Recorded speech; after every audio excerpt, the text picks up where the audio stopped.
मित्रांनो, आज तुम्हाला एका अशा वाघिणीची गोष्ट सांगणार आहोत जी ऐकून तुमचाही ऊर अभिमानाने भरून येईल। ही कहाणी हेमलता जाखड हिची। ही गोष्ट जुनी असली तरी हिची प्रेरणा आजही तितकीच ताजी आहे।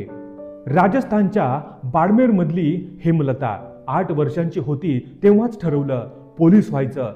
पण नशिबाचा खेळ बघा, अवघ्या 17व्या वर्षी तिचं लग्न लावून देण्यात आलं। विचार करा, ज्या वयात मुली कॉलेजची स्वप्न बघतात त्या वयात हेमलतावर सासर आणि संसाराची जबाबदारी आली। पण तिच्या डोक्यातलं पोलीस होण्याचं स्वप्न जिवंत होतं। लग्नानंतर जेव्हा ती अभ्यासासाठी आणि सरावासाठी घराबाहेर पडली तेव्हा समाजाने टोमणे मारायला सुरुवात केली। लग्न झालंय, आता कशाला हवंय हे, 4 भिंतीत राहावं, पण हेमलता बदली नाही।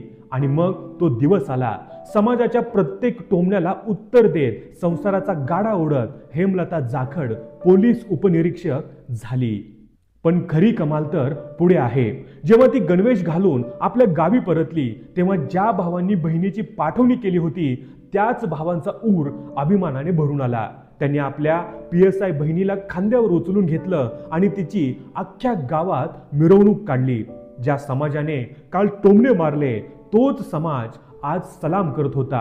ही ताकद आहे जिद्दीची।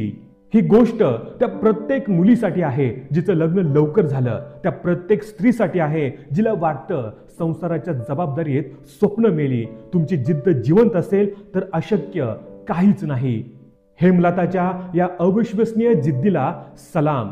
ही प्रेरणादायी गोष्ट प्रत्येकापर्यंत पोहोचलीच पाहिजे।